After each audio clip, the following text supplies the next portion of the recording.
Good morning बच्चों, welcome in maths classes. आज मैं आपको DAV class 7 chapter number 1 rational numbers इसके होट्स का क्वेश्चन कराने जा रही हूँ और ये क्वेश्चन करते ही हमारा ये चैप्टर नंबर 1 पूरा कंप्लीट हो जाएगा।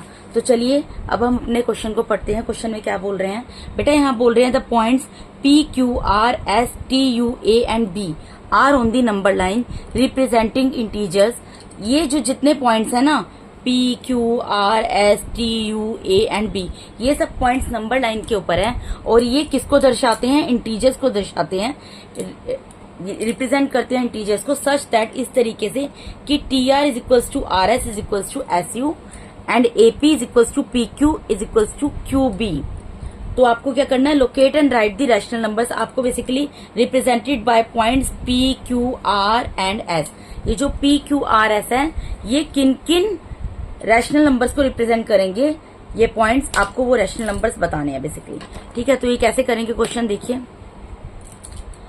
आप सबसे पहले ये समझो, ये जो मुझे दिया हुआ है TR is equals to RS is equals to SU, ये मैं यहाँ पर लिख रही हूँ। इसका जो फर्स्ट पॉइंट है वो लिख रही हूँ और लास्ट पॉइंट है वो लिख रही हूँ। क्यों?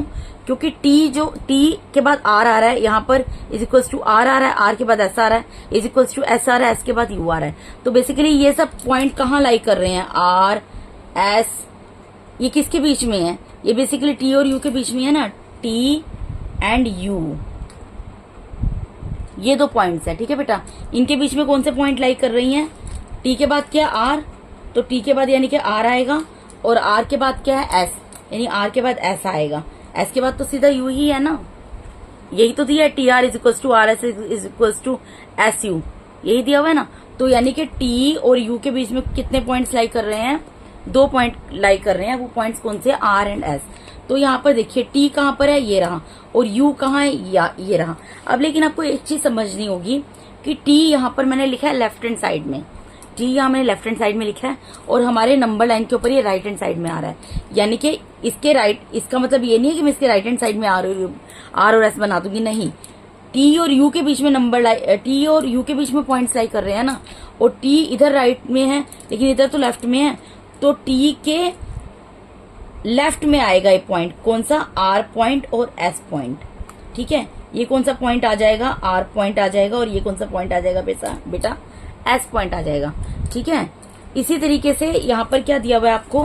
AP is equals to PQ is equals to QB, यानी कि ये जितने भी पॉइंट्स हैं ये दो पॉइंट्स A और B के बीच में लाई करते हैं। कौन से पॉइंट? Q और P और Q। देखिए A और B के बीच में कौन कौन से पॉइंट्स हैं? A के बाद क्या आ रहा है? P, और P के बाद क्या आ रहा है? Q, यानी कि A और B इन दोनों के बीच में कौन से पॉइंट्स लाई करते हैं? P and Q। तो मुझे वो लोकेट करने हैं नंबर लाइन पर। A और B यहाँ दिया, अब ये राइट हैंड साइड में है और ये भी राइट हैंड साइड में है, तो ये तो सीधा ही चलेगा। ठीक है, A के बाद क्या है? P, तो मैं A के बाद एक कट लगाऊंगी P के लिए, और P के बाद क्या है? Q के लिए कट लगा दूंगी, यहाँ पे लिख दूंगी Q। ठीक है जी, मैंने नंबर लाइन पे ये पॉइंट्स अपने रिप्रेजेंट करके दिखा दिया आपको।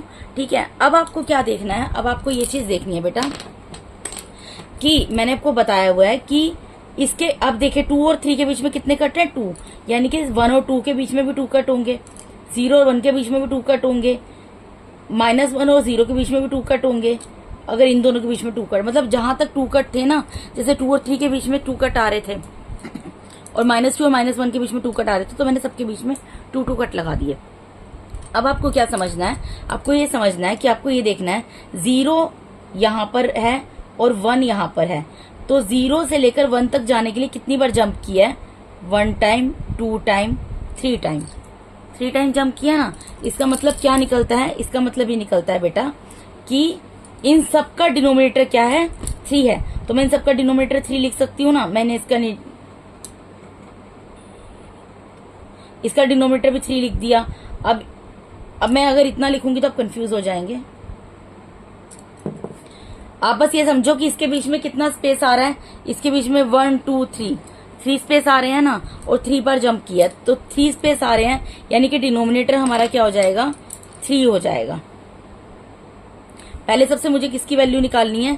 पहले सबसे मुझे P की वैल्यू निकालनी है। ठीक है, फिर मुझे Q की वैल्यू निकालनी है, फिर मुझे R की वैल्यू निकालनी है, और फिर मुझे S की वैल्यू निकालनी है। ठीक है जी, तो वो कैसे निकलेगी अब यहाँ पर देख लेते हैं। P कहाँ पर है मेरा, P मेरा ये रहा, ठीक है, P यहाँ पर है ना। अब 0 से लेकर नीचे तो डिनोमिनेटर सबका 3 आएगा। क्यों 3 आएगा डिनोमिनेटर सबका सॉरी, क्योंकि यहाँ पर 0 से लेके 1 तक जाने के लिए हमने 3 टाइम्स जंप किया था, तो हमारा 3 ही डिनोमिनेटर आएगा। यहाँ पर जो बेस है, ये जो चीज है, ये 3 टाइम्स है, तो 3 ही आएगा हमारा डिनोमिनेटर इस वजह से, ठीक है। उसके बाद हमें क्या देखना है, हमें देखना है कि P कहाँ पर है, P यहाँ पर है। अब 0 से लेकर P तक काउंट करो, कितनी बार जंप किया होगा, 1 time, 2 time, 3 time, 4 time, 5 time, 6 time, 7 time. तो P की वैल्यू क्या आ जाएगी, 7/3।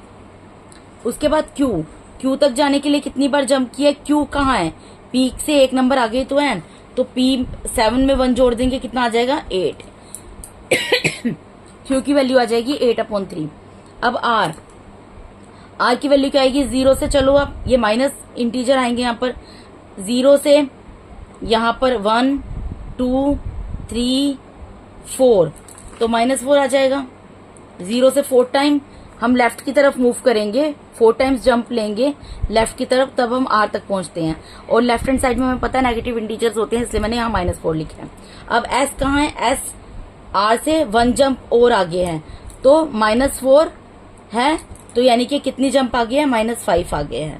तो इसका आंसर क्या आएगा इस क्वेश्चन का, आपका P की वैल्यू आ जाएगी 7/3, Q की वैल्यू आ जाएगी 8/3, R की वैल्यू आ जाएगी -4/3 एंड S की वैल्यू आ जाएगी -5/3। This is the answer. तो यहाँ पर हमारा ये चैप्टर नंबर 1 खत्म होता है, रैशनल नंबर क्लास 7 का। अगर आपको मेरे वीडियोस अच्छे लगते हैं तो मेरे वीडियोस को ज्यादा से ज्यादा लाइक कीजिए, अपने फ्रेंड्स के साथ शेयर कीजिए, और अगर आप मेरे चैनल पर नए हैं तो प्लीज मेरे चैनल को सब्सक्राइब कीजिए। और अगर आपको कोई भी डाउट है बेटा, तो मैसेज करके आप अपनी डाउट को क्लियर कर सकते हैं, आप अपनी क्वेरी वहां पुटअप कर सकते हैं। उसके लिए मैं सेपरेट वीडियो बनाकर आपकी क्वेरीज को सॉर्ट आउट कर दूंगी। Thank you so much for watching my YouTube videos. Thank you बेटा। एंड बेटा one more thing which I want to tell you about this question, वो ये है कि पीछे आपका जो आंसर दिए हैं P और Q की वैल्यू आपकी टैली नहीं करेगी। पीछे आंसर्स इसके गलत दिए हुए हैं, इसके सही आंसर से ही आएंगे, ठीक है बेटा। तो प्लीज आप ज्यादा से ज्यादा मेरे वीडियोस को शेयर कीजिए। अगर आप मेरे चैनल पर नए हैं, मेरे चैनल को सब्सक्राइब कीजिए और अपने फ्रेंड्स के साथ शेयर कीजिए और लाइक कीजिए वीडियोस को। Thank you so much for watching my YouTube videos बेटा, थैंक यू सो मच।